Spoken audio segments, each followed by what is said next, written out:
Hey, what's up? It's Ben here. Congrats on taking the step on wanting to buy a house. I bought my first property at the age of 25 and I turned it into a rental. I bought it on my own since I had my real estate license, and that was on a below average American income. Don't think that all real estate agents are balling, so if I could do something like that, you can too. It does need some sacrifice and a little bit of research, but that'll land you a goal of getting that house.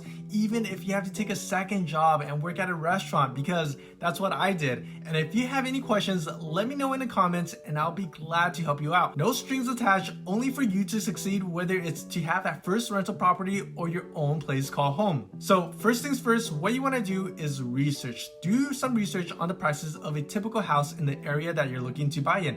This is going to be brief, so don't spend too much time on this because you're going to end up trapping yourself into looking at houses all day and just streaming. That's bad. What you want to do is get a sense of the prices in the area. This should only take you about like 10 minutes. You can use websites like Zillow.com or Realtor.com. Then go ahead and do a brief research on the type of loans you might qualify. Again, don't spend too much time on this. This is for you to get an idea of what you're gonna have to deal with. But if you want, go ahead and skip this loan research part. If it's too complicated, you'll end up getting a loan officer that'll help you when you're actually ready to buy a house, and hopefully you'll get a good one explaining everything to you. Typically for the general public, you're looking to be putting down somewhere between 3% to 20% for your first down payment on a house. So it's crucial for you to have the money for your down payment. Since you're trying to save money for a house, you need to know the baseline of how much you'll need to save, and it's different for everyone depending on the percentage that you put down to the actual time you're ready to buy a house.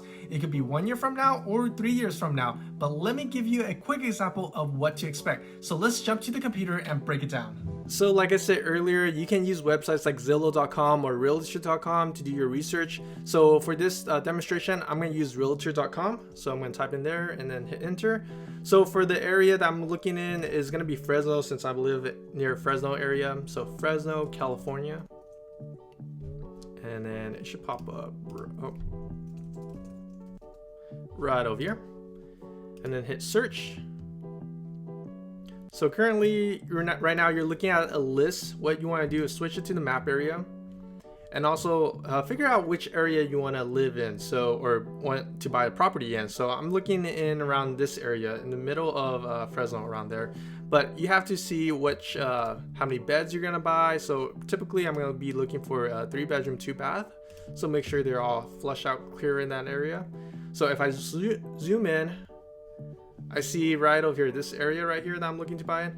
It's around, there's like 100s, the 200, 300 marks. So I'm just gonna randomly choose one. There's 219K for this house.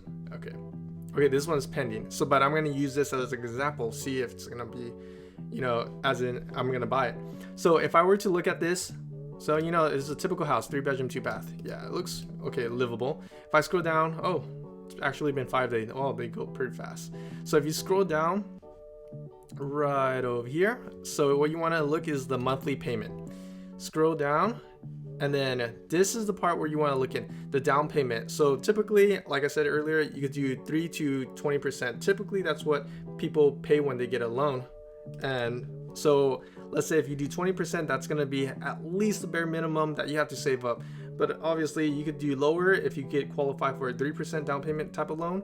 So if it's 3%, it's $6,570. For this demonstration, I'm going to just use 3%, and obviously you could adjust it to your own liking. And just a quick reminder, if it's under 20%, you're gonna have to pay a mortgage insurance, and if you go higher, like let's say if you go 5%, the mortgage insurance is gonna be lower, like that. So I'm going to use a 3% for this demonstration. And the interest rate, I'm going to use just whatever the interest rate. So it's not, if you have a really good rate of a credit score and stuff like that, this rate is going to be lower. Currently right now I'm seeing it's around like a 2.7%, and I'm going to just leave it as is, just in case, just it has the average. And loan type 30 years. So this is going to be your monthly payment, and this is going to be your down payment. So for down payment, you're gonna have to save at least $6,570, but there's also other things involved too. And typically a loan, and during the loan, they want to look at that you have enough reserves. So 3 months of reserves of for this monthly payment. So it's going to be $1,419 times 3 months of those reserves. And let me just pop a calculator out real quick. 1,419 times 3. So in addition to the down payment right now, 6,570, you're gonna have to have at least around 3% or 3 months worth of reserve, which is $4,257 in addition to that.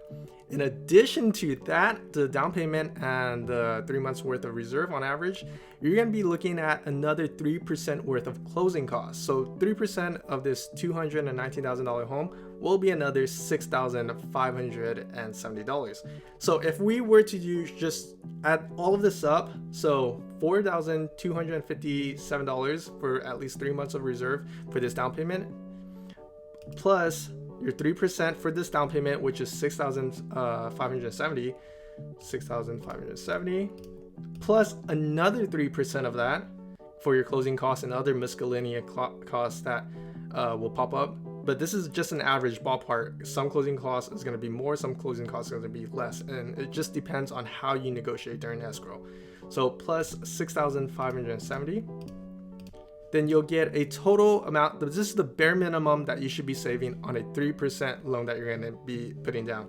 So it's going to be $17,397. So this is the bare minimum. Again, this is just an estimate, but it'll give you a good idea of what your target should be.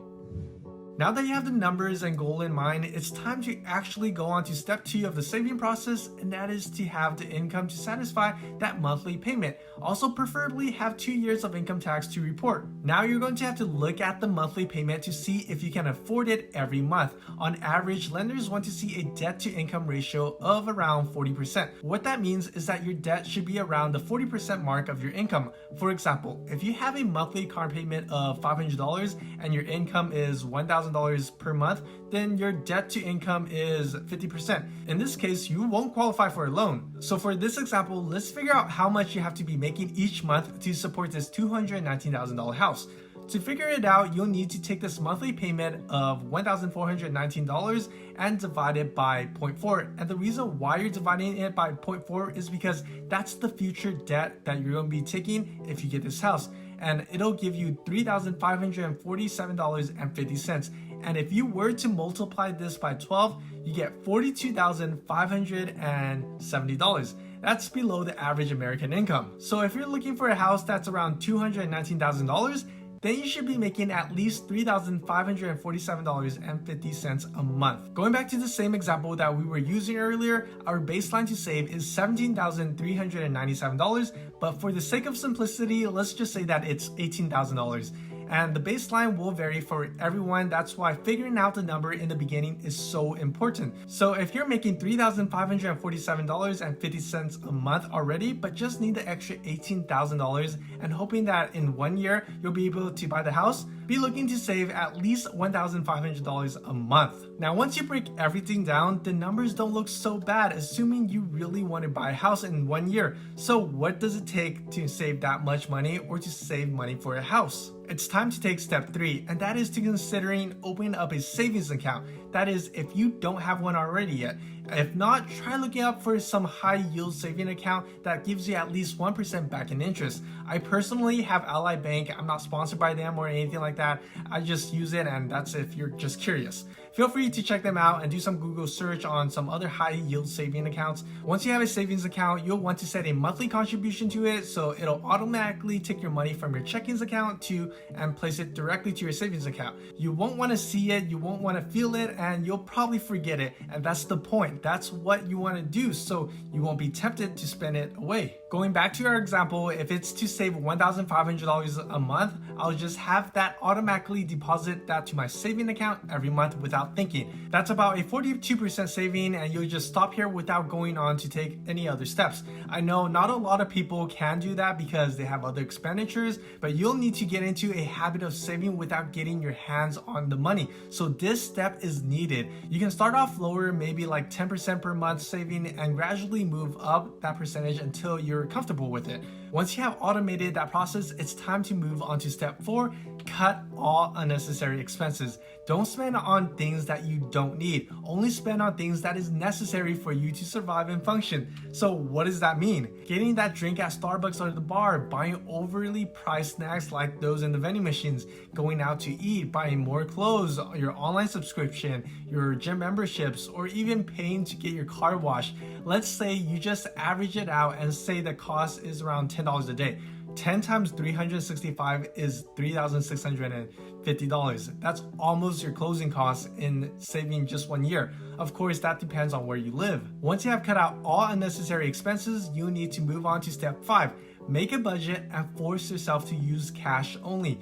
This will help you see clearly if you're going to be overspending or not. It helps if you keep track of your money and see where your money is actually being spent. There's a bunch of free apps to help you if you just type in the word budget in the App Store. If you have a monthly budget, then you'll know when you're hitting your savings goal. In addition to that, if you're the type that is always going out and swiping your credit cards or debit cards and lose track of your spending, then forcing yourself to only use cash will limit that behavior because you're limited to what you have in your pocket. Now, to supercharge your saving, you might want to consider taking this step. And step 6 is to work more hours or get more overtime pay if you can. This will increase your chances of getting a higher loan amount and reach your goals faster. I know this step might be obvious, but if you actually consider sacrificing a few more hours during the week, you might be better off in the future. I'm just saying, if you want, you can skip this step, but sometimes it helps you out in the following steps, which is step 7. Save your tax refund. Sometimes people totally forget that they'll be getting a tax refund, or they're expecting it and go on a vacation with it when they file their taxes. Some people get money back and some people don't, and it all depends on the individual. If you're almost near the end of the saving for that amount you plan or expect a couple of $1,000s from a refund, that might just help you achieve your goal faster, and now you can start the process of buying a house. And trust me, lenders will love it if you have everything together. Your income taxes, a steady income, a healthy reserve in your bank, a good debt to income ratio, and a good credit score. I know I didn't talk much about the credit score on here because the main focus is to help you save for your house, but I do have videos regarding credit scores, so check those out if you like. Overall, the most important thing when it comes to saving is always live below your means. Just a quick recap here, what you need to do is understand how much you need to save. Use the debt to income ratio to figure out the income you need to in order to get an idea to see if you can even support the loan payment.